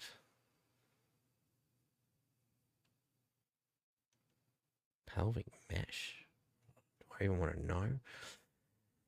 Final rule to enable metering coordinators to deactivate smart meter communications. What? Okay, that looks interesting. Oh, yeah, so they tried to put a smart meter on our electricity. We just made a phone call to Ergon, said, no, thanks, we don't want it. Like, oh, no worries. Would you like us to take you off the list and any further ones? Yeah, cool thing. Just so you know, though, by 2030, they're going to do everything they can to push you into it. We had a really lovely person. So, anybody else in the area who's getting smart meter notifications, just call Ergon and say, no, thanks. I'll be right, please. Whether they honor that or not, I don't know. I think I might go get a lock for the box. Another thing I did in Melbourne was to put up a notice saying that very expensive equipment runs 24 hours. Please do not disconnect without consulting us. We do not want a smart meter. P.S. We do not want a smart meter, so save your breath if that's why you're here. So just had your smart meter rejected. How'd you do that, Daryl? Please tell. I don't know. Did you want, if you want to email me, I'll send you a link to the podcast. You can jump on and tell us your experiences. So, final rule to enable metering coordinators to deactivate smart meter community. AEMC has made a final rule to allow metering coordinators to deactivate the communications on already installed advanced meters if requested by a customer. Well, that's pretty cool. Metering coordinators and retailers will first need to ensure that the customer has sufficient information so that the customer can make an informed decision when they request deactivation of the remote meter communications on their installed meter. Under the AEMC's competition in metering rules, which stated into December 2017, all new and replacement meters for small customers, households and small businesses must be an advanced Type 4 meter unless there is no telecommunications network in the area to support a Type 4 meter, or a metering coordinator accepts a customer's request to not have a Type 4 meter at the time of installing a new meter. So there you go. The legislation says you just have to make that request. We don't want it. Fuck off. So it's that simple. In these communications circumstances, the advanced meter with the communications deactivated, known as a Type 4A meter, can be installed. This means that the meter can no longer be read remotely or provide smart functions like demand response. Previously, if a customer moved into a house or business premises with an advanced meter and wanted the meter's communications deactivated, there was no previous provision under the rules for the metering coordinator to deactivate the meter's communications. The Australian Energy Council proposed a rule change so that this particular type of customer deactivation request can be addressed by the retailer and their appointed metering coordinator. So there you go. Lovely stuff. So AEMC, final rule to enable metering coordinators to deactivate smart meter communications, and that's been since 2019, so it's been around for a while. Yeah, knowledge is power, people. I hope you enjoyed that one. What else have I got here?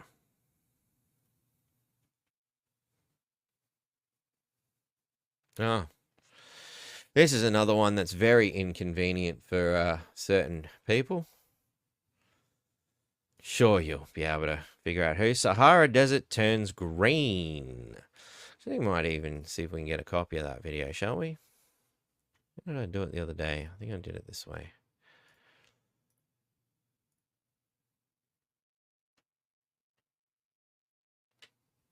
And of course, you look at, I love the way they put this climate change. United Nations, climate change refers to long-term shifts in temperature and weather patterns. We've got to justify our bullshit. Please, please. You've got to believe me. Climate change is real. Yeah, we just watched it change, motherfucker. All right.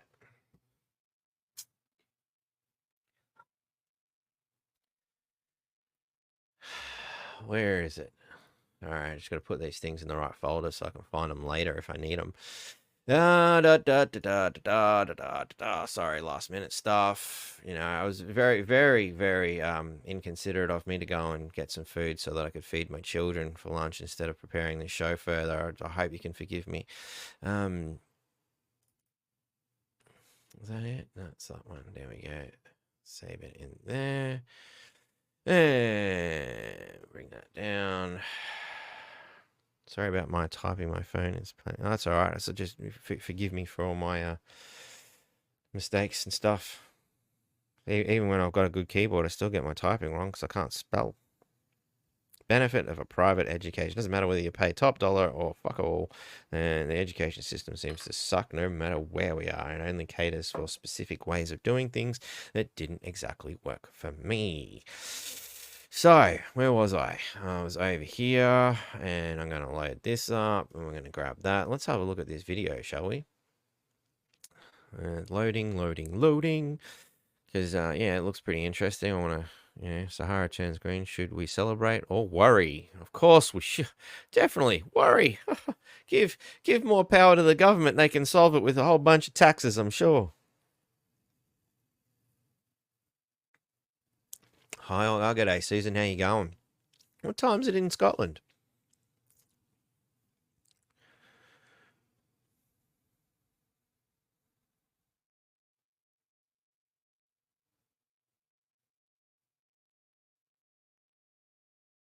Still processing.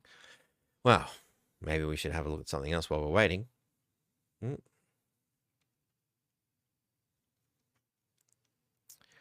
Tracy, too many videos.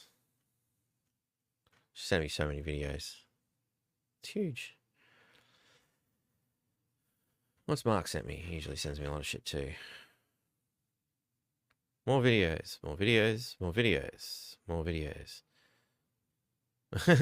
All right, cool. Let's save that one. Why? Can't you just go to the same folder I was just in? Why make me jump through all these bloody hoops? Damn machines.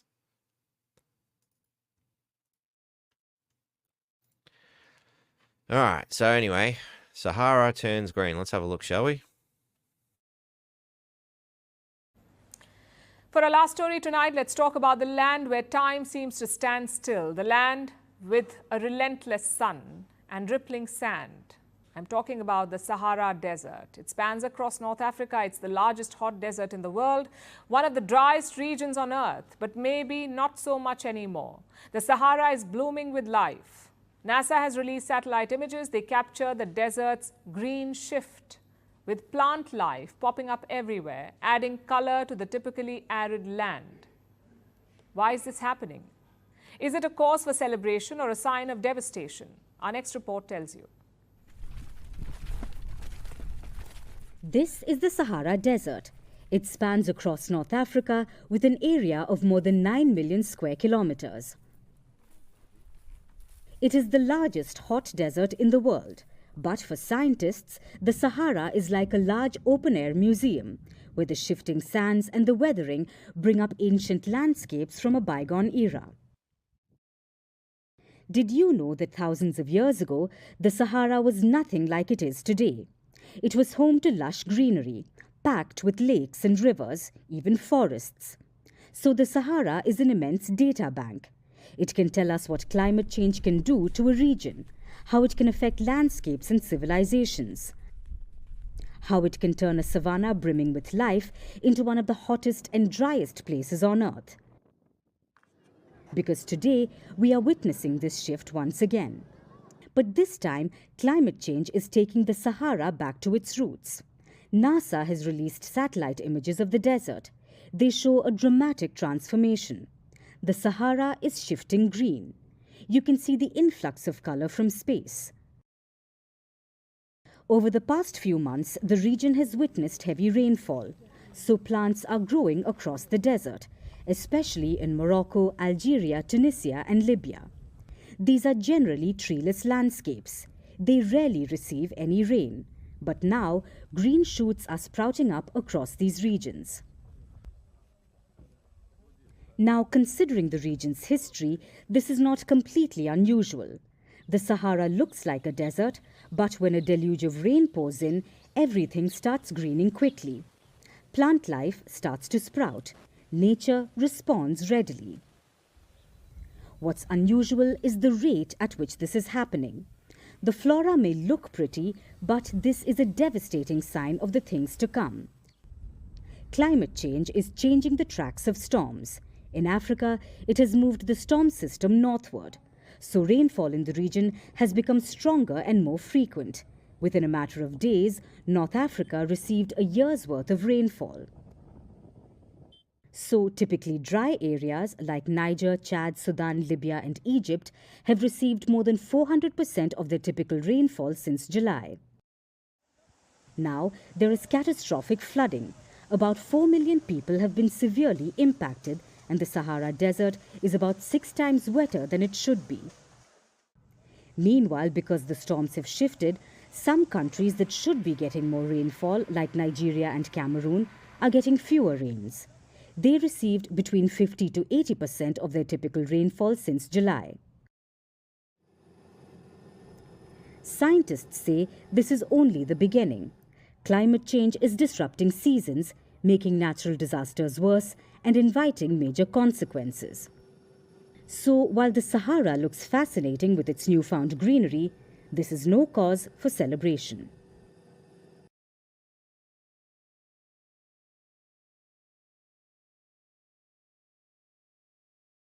Well, yeah, righto. If you believe that kind of crap. So, look, it happened. I'm not saying that, the Sahara didn't turn green, but their justifications are garbage, much like this. So the Earth's axis has secretly shifted. Now, there's nothing secret about it. It's been happening for a fucking long time. In fact, all the way back into the 90s, I was monitoring things of this nature. Actually, I was getting it from channeled writings of all places. So, but Of course, we'll never let a good disaster go away. So, of course, we have to say things like the overuse of groundwater in the modern adaptation of the fact that the axis of the Earth has shifted, which is a natural cycle. Now, can we all fucking, wake the fuck up here for a second and realize that the Earth's axis has shifted many times? I remember hearing, learning about that in bloody geography in year 8, I think it was, which is going back a good 30 years. So it's not something new. And to try and say that it's human interaction that's doing it, well, what caused it all the other times then? Because I'm pretty sure humans weren't around at the time, unless you're going to start saying that there were other civilizations around before humans. Maybe there's some truth to the Atlantis story. Perhaps when the Bible speaks of a big flood, maybe there's some stock in it, Was it human climate change that caused the large flood for Noah's Ark? I mean, where are we going with this ridiculous fucking story? Let's start talking about some real history, and maybe we can start believing what these morons are saying. But oh whoops, we accidentally made the planet move, says new research. You look this shit up 10-15 years ago, it would never have said that. They would have just said, we don't know what happened, the fucking axis just moved. Personally, I think the axis just moving, is probably caused by something more to do with the solar system than us. We're talking about pretty big things, and this shit has been predicted to happen for a long fucking time. So they are, starting to get some truth here. Time in the 1990s. Thank you. See, I just told you that. All right. So the Earth's axis shifting is probably one of the big things. It's drifting. It's never been stable. It always moves. And things like that were also, when explained back in the day for geography, is why you've got to continuously adjust the clock. We need a little extra half a bit of a second here and there to fix the atomic clock because it's gone out of whack. Because how do we measure time? By the rotation of the planet. How do we measure, the year? How long it takes to go around the sun? To assume that these things have always been exactly like that and must be set in stone like fucking the Lego movie, yeah, we're just gonna fucking super glue this shit into place and it'll never bloody move. That's ridiculous, utterly ridiculous to think that everything will just be a constant and nothing changes. That's bullshit. That is utterly ridiculous.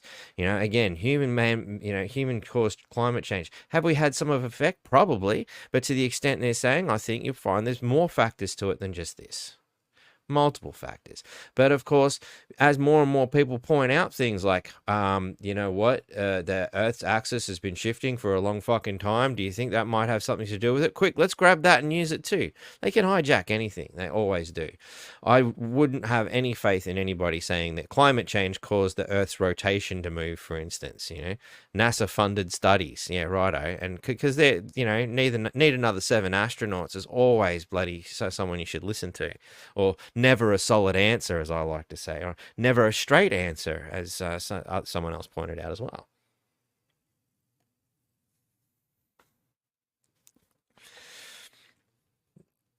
But, if you do a bit of digging, you'll probably find something a little bit better. You just, the first 10 pages, now look, more results, please. Rampant groundwater pumping, yeah, right.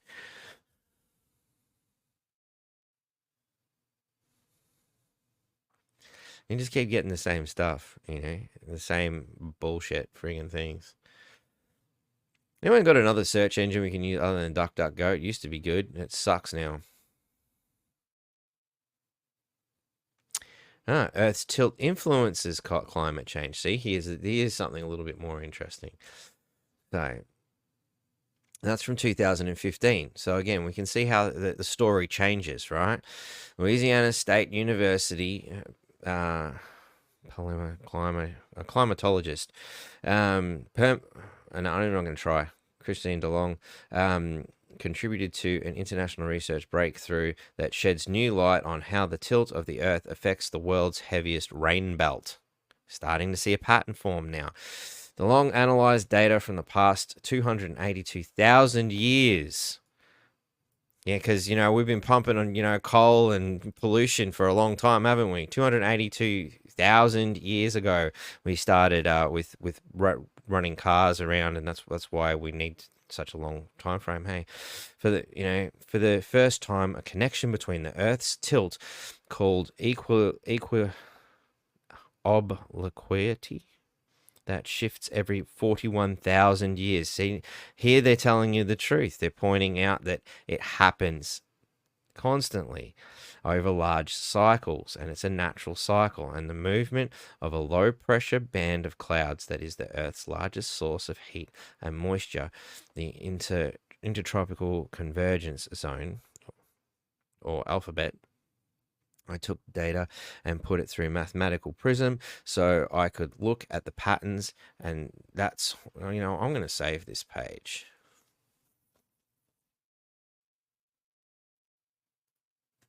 Where is it? Print. As a dope PDF. I'm going to make sure I save this one. That is gold. All right. Got to capture the moments of history before they remove them. Now they're just trying to overwrite it, as you've seen from the other search results. That's what they're trying to do.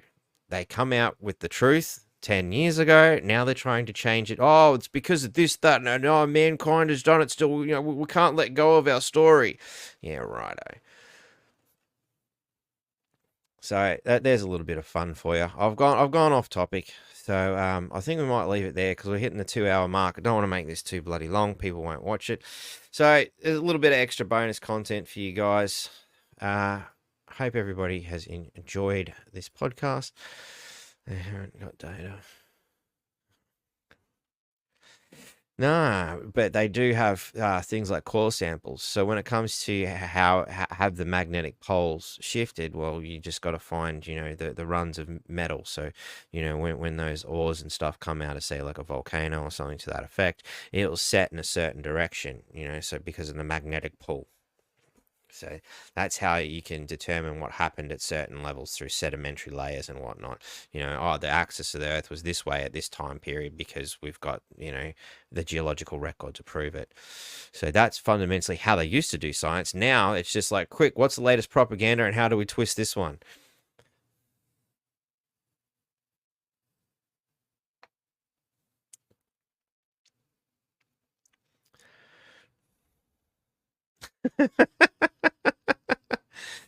No, there you go. I watch them pole shifts as a pole vaulter, Jake. Nice one. I like that.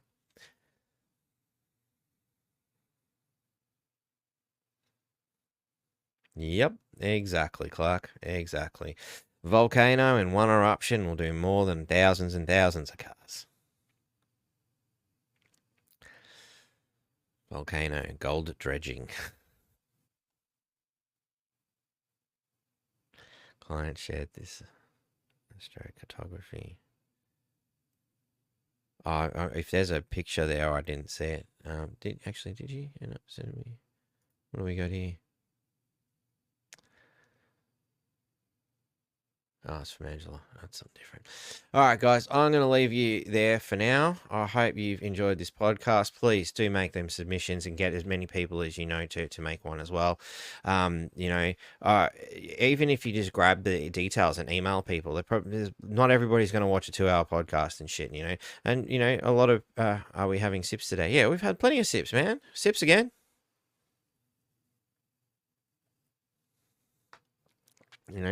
You don't need people to tell you when you can have a sip. Use your own cognitive abilities there and decide, am I thirsty? Fuck yeah, I'll have a sip. Thank you.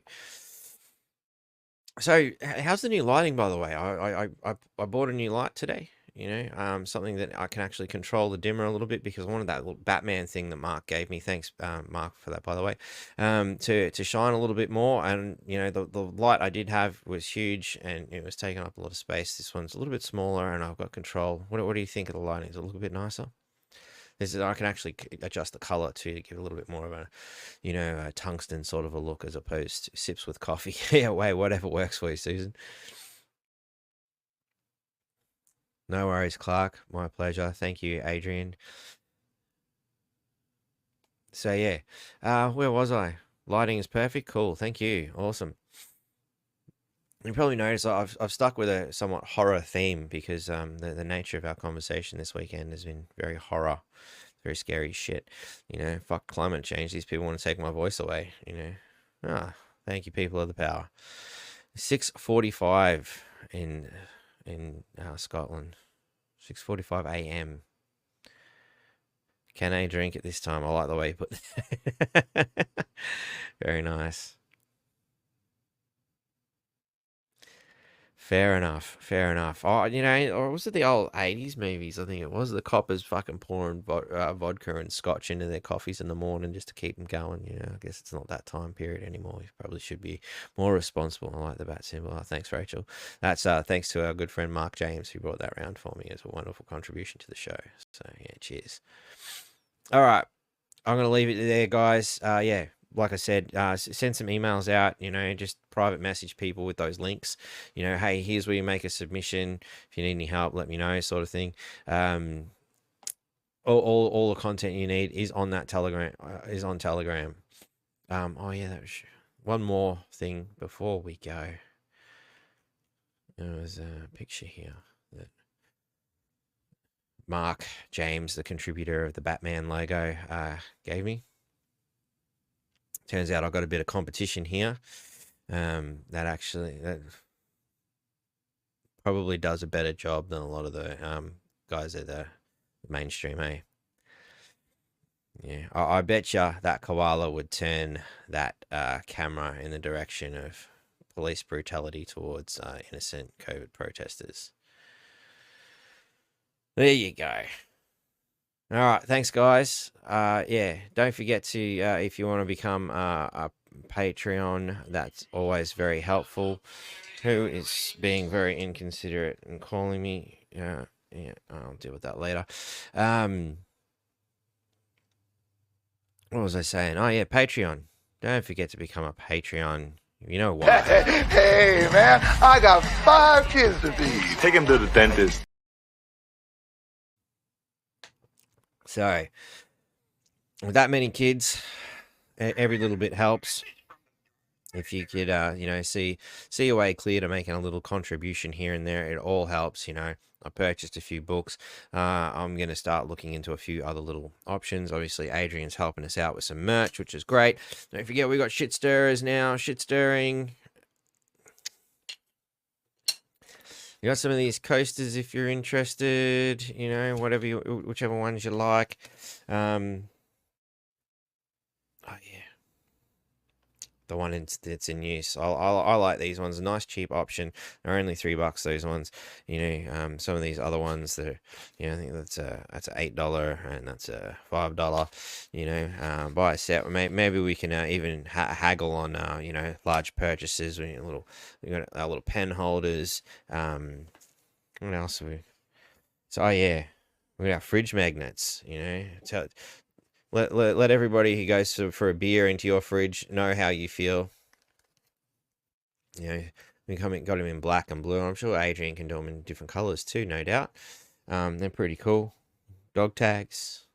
Might even get North Queensland Freedom Network ones done up at some stage, maybe, rather than just me.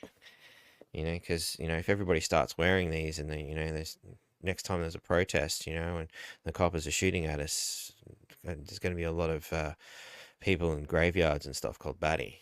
So anyway, probably better than John Doe or Jane Doe or whatever. Anyway, that's me done for today. Thank you all very much, and don't forget to make them submissions. I'm going to go through mine one last time, and I'm going to knock it off. So till next week. Friday, I'm going to go to the Inner Light Meditation Center and hang out with Mo some more. I need to do some head work of my own. Highly recommend that. If you didn't see Saturday's podcast, go back and have a look. We had a really good chat about dealing with trauma and stuff like that too. Until next time, nanu nanu.